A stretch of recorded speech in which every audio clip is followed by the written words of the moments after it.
Hi, I'm Kama Robertson, Associate Director of Education at Independence Title.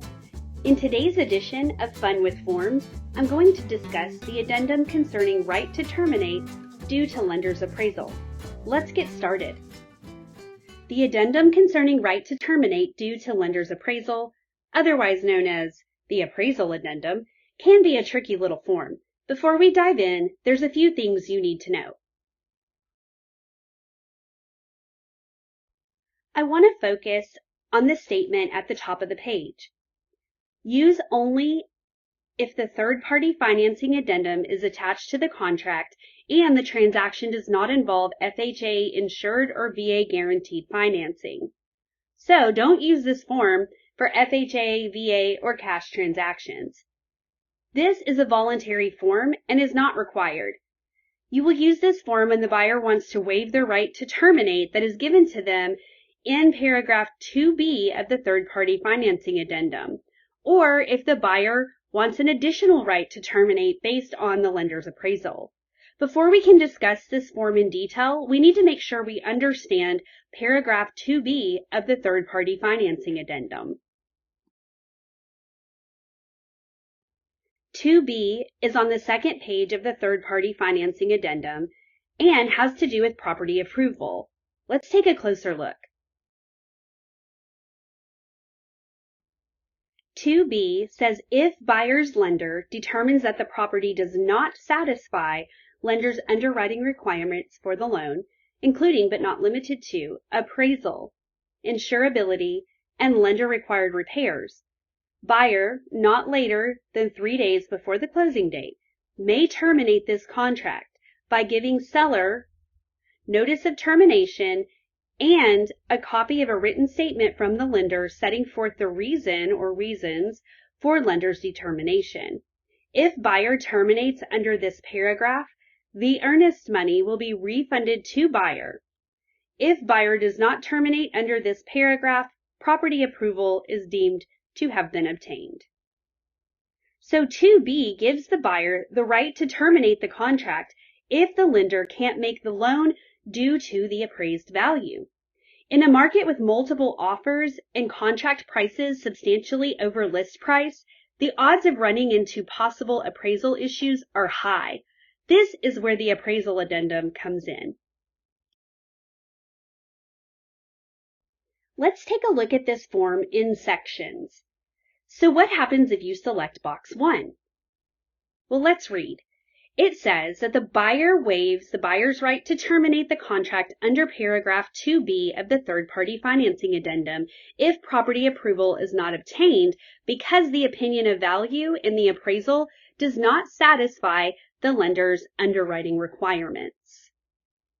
If the lender reduces the amount of the loan due to the opinion of value, the cash portion of the sales price is increased by the amount the loan is reduced due to the appraisal. This is what I like to call a full waiver. Here's what you need to know. Use this box to convey to the seller that the buyer is willing to fully waive their right to terminate in 2B of the third-party financing addendum, and they're willing to bring any amount of money to the table. Caution: consult with the lender to make sure that this scenario is even doable. Also, make sure your buyers truly understand the implications of this section. Now that we understand box 1, let's move down the page to box 2. If you select this box, this will be a partial waiver. Let's see how this section reads. Buyer waives buyer's right to terminate the contract under paragraph 2B of the third-party financing addendum if property approval is not obtained because the opinion of value in the appraisal does not satisfy the lender's underwriting requirements and the opinion of value is blank or more. There always seems to be some confusion about what number goes in that blank. So let's take a look at a scenario. Let's say you have a property listed at $450. There's multiple offers. so you advise your buyer to offer $475. And the buyer says they can cover up to $10,000 in the difference between the contract and appraisal price if the appraisal comes in short. So how would you fill out the form in this scenario? Take your offer price and subtract the amount your buyer is willing to cover. So $475,000 minus $10,000 equals $465. This is what goes in the blank. Another word to the wise, always consult with the lender, just like I mentioned in section 1. Make sure the additional cash your buyer will have to bring to closing doesn't change their loan scenario, making them unable to obtain the loan. For example, maybe moving $10,000 from their savings changes their loan approval scenario. Listing agents should consider this as well. Just because the buyer says they're willing to bring an extra $10,000 to the table doesn't always mean that they're able to do so. Check with the lender. So back to the form. We will put $465 in this blank. This means the property must appraise for this amount or more, or the buyer can terminate the contract. So let's apply this knowledge. Remember our scenario. The list price is $450,000. The contract price is $475. Let's just say the appraisal comes in at $465,250. So, can the buyer terminate the contract?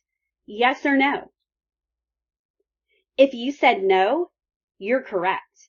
The buyer may not terminate the contract, and now they'll work with their lender to figure out what their best scenario will be for their loan situation.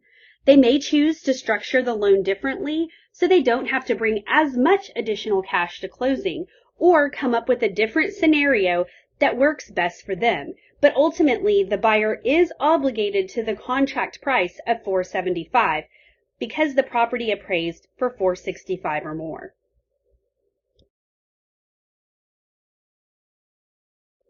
Let's take a look at the final box. This is number 3. This box is not a waiver of the buyer's right to terminate in paragraph 2B, but it actually gives the buyer an additional right to terminate if the appraised value is less than a certain amount. Here's what you need to know. Use this box when a buyer is utilizing a large down payment and doesn't want to pay too much for the property if the appraisal comes in drastically low and the lender's underwriter would still approve the loan due to a large down payment. Consult with the lender to determine when the appraisal will be completed so you can fill in this blank. Talk to your buyer about a floor or bottom line for the appraised value to go in this blank. So here's our scenario. We have a contract price of $1 million. This is a very unique property and there weren't many comps to help determine value. The buyer actually has $500,000 to put down and they're very serious about purchasing the property. The lender says it will take about 20 days to get the appraisal back, and the buyer doesn't want to purchase the home if it doesn't appraise for at least $900,000. Here's how you'd fill out the form.